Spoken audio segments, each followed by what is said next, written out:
Hey guys, and welcome back. Today we're going to talk about the activity life cycle. So, just Googling it, you should be able to go to the developerandroid.com website for it. There's a bunch of other ones that illustrate this a bit better, I would say, because there's a few instances where you save data and you get back data, and those are important too. For now, this is fine for beginning and to understanding how activities work or how apps actually work when we run them, we pause them, something happens, and so forth. So anyway, whenever you create an activity inside your project, sorry, I'm fuzzing up right now. I don't know why. It's kind of 2 a.m. Anyway, so when you create one of these activities, and you make it run, right? Like let's say this activity, which was one of the last activities. This basically gives it to the Android device to manage and to do all the stuff it needs to do it. But you need to understand how that works so you could kind of control what happens in the unlikely event of, well, something happens like a phone call, and the guy's out of your activity or out of your application, or something, everything crashes, or he does a restart on the Android device, so on. So these could cause a lot of issues. What if you were in the middle of a transaction? What if you were watching a movie and you need to be able to come back to that spot the user was? There's a lot of these little things that we got to think about. But to be able to think about it or to do anything about it, we kind of need to know how it functions. So this is why we're going to talk about this activity life cycle and how it works and how it determines what we should do at what states. Okay, I'm not going to go through it too much in details. You could obviously go on this website and go on each of them and figure stuff out. I'm just going to give a little brief, maybe a little brief of why you should use this or where you should put your code. But more than that, we're going to move on. So when you create your activity, or when it gets launched actually, the first thing that happens is the onCreate. This is where you create the GUI, the UI, and all that stuff. And then the onStart kicks in. This is where you should probably, after everything's bind and everything created, this is where you should kind of do any logic that should happen before the user gets to see the screen.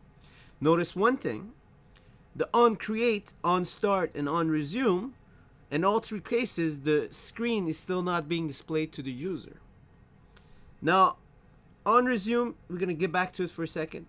After these three states, it goes to activity running. This is the moment that the user actually sees the activity. So the user could see it, could manipulate it, could do whatever he needs, could interact with it.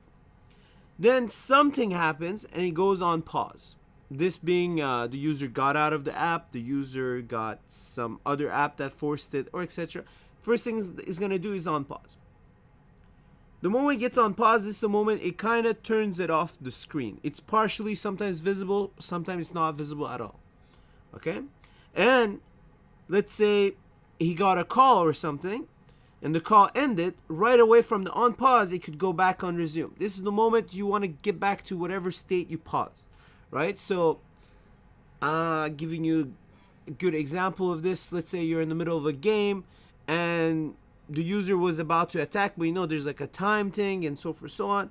So the moment you hit the pause, you make sure the time doesn't move on and so forth, so on. And when you hit the resume, you make sure the time moves on from where he left it off. All right, and then the activity shows up again in the user. Now let's say the user kind of quits.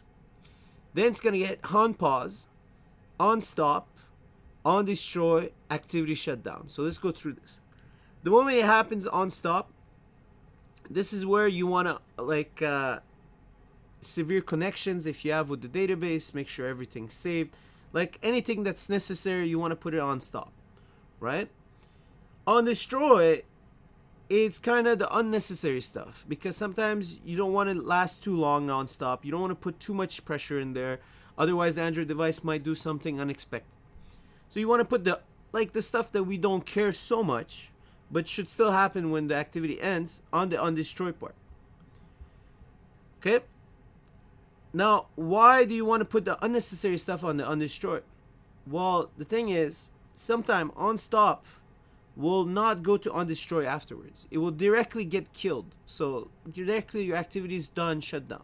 So let's say what happens if your phone's about to restart if the user terminates the application, and so forth, so on. Whatever case that it could be, it could directly go here and just shut down.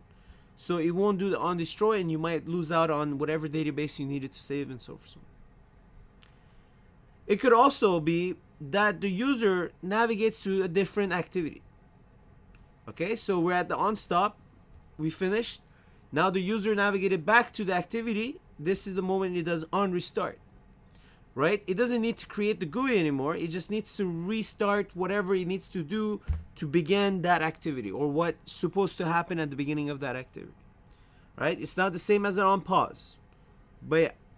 Okay, so I put a couple toasts, which is like a little pop-up box that says, hey, what's going on, and so forth, so on. And we're just going to run our application to see what is actually happening. Where is my stuff actually? Okay, this is the thing I need. So this was an app I made with my students. I'm just gonna close it. Close these other ones. All of this are for my students. All right. So going here, I believe it's called my first project. Okay. So when I run my first project, I just want you guys to see. By the way, before actually we even started, if you notice on my main activity, I overwrote all the functionalities or the states of my activity. And I just put a little pop-up message, or in this case would be called a toast in Android, right? And I just went and I wrote 1 on create, 2 on start, etc. So we kind of see what's going on. So if we go back here and we run one first project, you'll notice something. On create gets run first, on start after, on resume at the end, and then the application gets displayed. Obviously my toasts are slower than my application itself. But usually you wouldn't see my project inside this whilst doing the on create or the on start. You'll only see it right after the on resume. So it's not visible until then. Now, let's say, what was the other states? Okay, so we're here right now, activity run. So let's say something happens, like a phone call comes in, it goes on pause, and then on resume. So again, we go back here. By the way, if you don't know how to do this, what I do is I just click on the triple dots, and there's a bunch of stuff you could do to your application to fake it, right? So I'm just gonna do a phone call. So, oh, I already did a phone call. So someone calls us, and we start answering. If it lets me, there we go. So the application, the activity goes on pause, and it stays there. So it did whatever is on pause, and now it's waiting for whatever happens. So the user ends his call, or whatever he was doing, finishes, presses shutdown, goes back to my application, and the only thing that happens in that case, it on resumes to bring back the state it was at. Okay, because everything's already created, everything was already started to the initial state. In this case, it just got paused, and we just wanted to resume from where we left off, right? So going back. So now let's say we're ending our application, right? So let's just press the back button.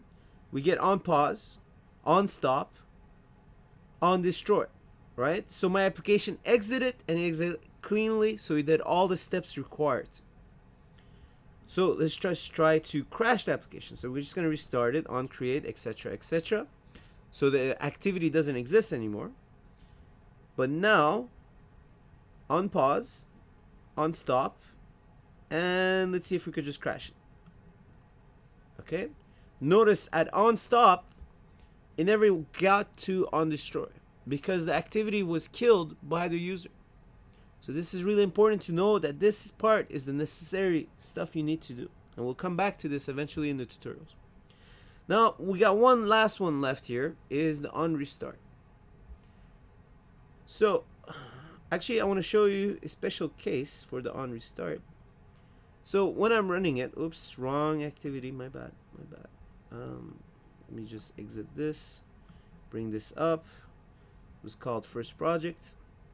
So let's just get it back to the normal state.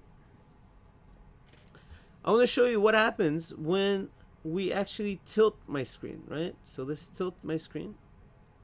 You get on pause, on stop, on destroy, on create, on start, on resume, and if you notice, it went through the whole life cycle. Why? It was the same activity, we just changed the screen. Well, actually, we actually have two activities if you look at it. So if we go back on the resources, layouts, and let's say that was the main one. Let me just remove these things, we don't need to see them. And if you notice, we have one activity that looks like this, and if we switch the screen to the other way, it could look different completely, right? In this case, I just have a linear that takes pretty much the whole screen, so it's pretty easy. But in some cases, sometimes it won't take the whole screen, sometimes it will look completely different, etc., etc. So this is the whole point. So when it looks completely different, you could actually have a different layout for it, like written code or whatever, but it also needs to make sure that the activity is rebuilt so it displays correctly, right? Yeah. So what else are we missing? The on restart. Let's see how we could manage that. Oops. Let me bring back my screen to normal. So we go on first project, on create, on start, on resume, and what we're gonna do is on pause, on stop, and we're gonna click on it again. We get on restart, on start, and so forth, so on. So the app kinda here. So if you don't know about Android much, the app could be here for days, months, years, whatever, and it's still kind of there.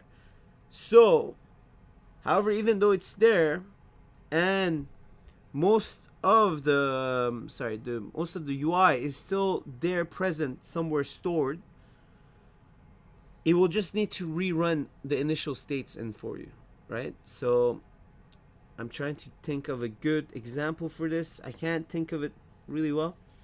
So let's say inside my activity, after it loaded everything, on the on start, I want to make sure that it displays only hello world and not this gibberish stuff. However, as the user uses it, gibberish stuff starts appearing, the text is somewhere else on the screen, the layout's all moved, and so forth, so on. And the user kind of goes away from that screen and comes back in 3-4 months later. I don't want him to restart or resume where he was. I want him to start again from the beginning, because the user won't remember what state he was at or what he was doing. So you got to kind of think of those parts when you're putting code in here. So what do you want actually to be on the on start, and what do you actually want to be on the on create, right? Because the on create is not going to run again. So this is really good for like binding and etc. But the actual real code, you just want to put it on the on start, and you got to figure this thing out. Anyway, so this was activity lifecycle. We'll eventually do fragment lifecycle. There's a bunch of lifecycle here missing, right? So there's a few that's, let me see if I could find it in the list. Start, blah, blah, blah. Okay, so one of them is on save instance state. These are cool if you want to access like I don't know, let's say if you want to save something to database, if you want to load something to database, that would be here for loading right before the on resume, and it would be right here after the on pause to save it. Okay, so this is the part where you want to put the database. We'll come back to it later on. And that's it, guys. Thanks for listening to me. See you later. If you have questions, comments, and so forth, so on, you can message me directly. Otherwise, please like, subscribe, let your friends know or something. Help me out here. All right, cheers.